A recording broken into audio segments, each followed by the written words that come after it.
O Brasil sofreu uma das maiores perdas do planeta com o incêndio que destruiu o Museu Nacional no Palácio Imperial, na Quinta da Boa Vista, bairro de São Cristóvão, Rio de Janeiro. Eu, particularmente, sofri muito porque minha infância, minha juventude foi toda ali. Nós estamos recebendo Karina Lacorte, ela é especialista em patrimônio cultural, e nós vamos falar, a partir desse episódio, né, do pouco caso que se tem pelos museus, pelo patrimônio histórico aqui no Brasil. Tudo bem, Karina? Tudo bem, obrigada Lamentável pelo convite. Mas a situação é tensa, né? Verdade, que coisa horrorosa, né? A gente que estava acostumado a ir lá, brincar lá, tomei muito banho naqueles lagos ali, feitos por Dom Pedro II, na reforma que fez no parque. E muito triste, e ver esse pouco caso já ao longo de muito tempo. A República, quando se instalou, destruiu o Palacete Leopoldina que havia atrás do museu, atrás do Palácio do Imperial, para fazer o Jardim Zoológico do Rio, que também está abandonado. É uma vergonha nacional isso. Sim, o que está acontecendo é muito... Para quem tem o olhar voltado para isso, porque eu entendo que a pessoa que está na rotina, e o Brasil é um país que a gente ainda carece do eixo básico de segurança, saúde e educação. Imagina falar de cultura, né? Então, mas para quem está focado, para quem olha, a gente vê que isso é algo que está acontecendo, e você pontuou corretamente, a República foi lá e começou destruindo, né, já para ressignificar, que tem tudo a ver com a República em si, ou seja, eles pegaram aquele palácio que foi destruído, ele foi aonde nasceu Dom Pedro II, onde nasceu Princesa Isabel, então ele tinha um significado muito atrelado ao Império, né? Então, quando a República assumiu, vamos ressignificar esse espaço, porque ele ainda representa muito o Império e que saiu sendo querido. Então, a gente vai nesses passos aí, aonde... Como é que lida com essa informação? Por exemplo, o que aconteceu ali? Tudo bem, um prédio foi destruído, ele vai ser restaurado, veio uma verba milagrosa que apareceu do nada agora, mas ele vai ser restaurado com outras técnicas construtivas, que não as técnicas originais, e nada do acervo vai ser recuperado, tirado do meteorito, que conseguiu resistir à temperatura, porque, né, é uma rocha para isso, então já resistiu a temperaturas superiores, mas o que se tem ali, do que se perdeu de acervo, ele não tem como medir, né, e ele nunca vai ser recuperado, mesmo que a iconografia volte, ele nunca vai ser recuperado. E daí como é que a gente faz com esse plano onde não se tem respeito com a cultura ou com o patrimônio? E um exemplo, sem a necessidade de citar nomes, dos presidenciáveis que a gente tem da eleição que está vindo daqui semanas, 2 têm em seus planos de governo a pauta museu, especificamente, os outros todos, nenhum nem fala disso, e um quer extinguir o Ministério da Cultura. Então, a gente vê um cenário... A gente vê a destruição, e daí as pessoas em redes sociais, hashtag luto do museu, e elas nem têm noção do que aconteceu. Você quer ver? Pouca gente sabe que um museu não é estático.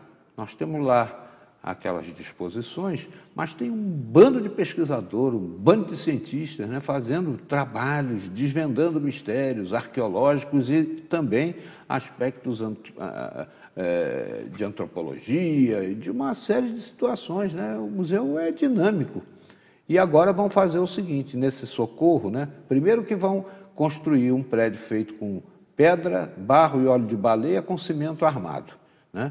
Segundo que, se pegar e fizer de plástico ou até em impressoras 3D aquele dinossauro, todo mundo vai saber que aquilo é uma réplica, né? E as múmias, né?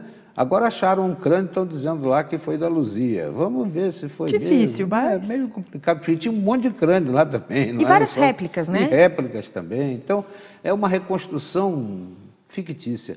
A gente vê a solidariedade bacana, né? National Geographic hoje está anunciando que vai mandar coisas. O Museu do Louvre, dando a importância que o Brasil não deu. ao museu que se perdeu ali. A história daquele próprio museu ela é muito interessante e porque a gente tem um museu de 200 anos, mas não naquele palácio, né? O museu ele foi fundado por D. João VI, o museu 1818. Exatamente, a gente está no bicentenário dele esse ano. Olha, tem muitas coincidências muito trágicas, né? Então, por exemplo, ele pegou fogo em 2 de setembro, que foi o dia que Princesa Leopoldina assinou a independência do Brasil naquele mesmo lugar. Como regente. Como regente, no ano que ele completa 200 anos, mas ele não era naquele prédio, então ele foi fundado por D. João VI e depois a solidariedade para se formar um museu, porque nós temos vários tipos de museu. Aquele era um museu de história natural, então focado nos aspectos da paleontologia, da antropologia, da botânica, e ele já começou tendo contribuições com a própria Princesa Leopoldina. Ela foi quem trouxe, ela era muito apaixonada por geologia, então quando ela trouxe a missão austríaca com ela, eles já fizeram, com Spix e Martius, que fizeram o primeiro reconhecimento da botânica do Brasil em 1817, até 1821, então, por exemplo, os exemplares que eles acharam estavam ali, né? Isso jamais vai ser recuperado. Ou você falou do crânio da Luzia.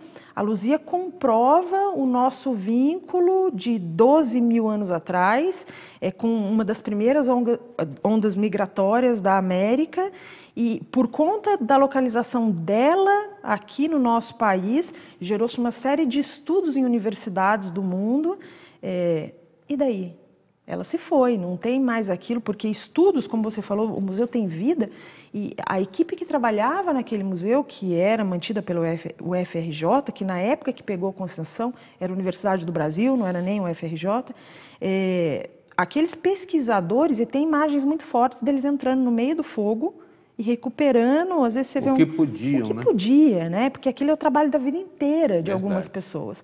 E um trabalho que vem se desenvolvendo há muitos anos. Às vezes de cadeias de pessoas, né? Exatamente. As pessoas vão morrendo e outros substituem na mesma pesquisa para dar encadeamento. Exatamente. E às vezes a gente conversa sobre o acervo do museu, a quantidade de peças que tinha lá dentro, porque eles tinham as salas expositivas, mas o acervo era muito maior.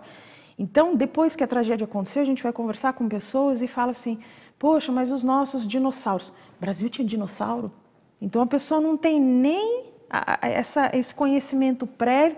Sim, o Brasil tinha dinossauro, né? Ou senão, se a gente fala, nossa, mas e as múmias brasileiras? Sim, o Brasil tem processos de mumificação, América Latina, na verdade, porque era o maior museu do tipo da América Latina inteira. Então, sim, nós tínhamos técnicas de mumificação diferentes das do Egito, que são mais conhecidas, e isso eram estudos contínuos porque pesquisa nessa área no Brasil já tem a verba reduzida, foi mais reduzida ainda. Por falar em verba reduzida, né, o jornal hoje está dizendo que a reitoria da UFRJ, que agora quer se eximir de todas as culpas, eu acho que pelo menos má gestão tem, e pelo menos omissão também tem, porque se não tinha verba, não tinha prestígio, não tinha nada, o papel do administrador é falar, estou fora, bota outro no meu lugar. Agora, 87% da verba destinada ao UFRJ era para pagar a folha, e o que restava para tantos episódios, inclusive o Museu Nacional, que não tinha sprinkler, não tinha hidrante funcionando, não tinha brigada de incêndio e não tinha vergonha na cara também. Eu vou pedir para a gente continuar na volta da entrevista.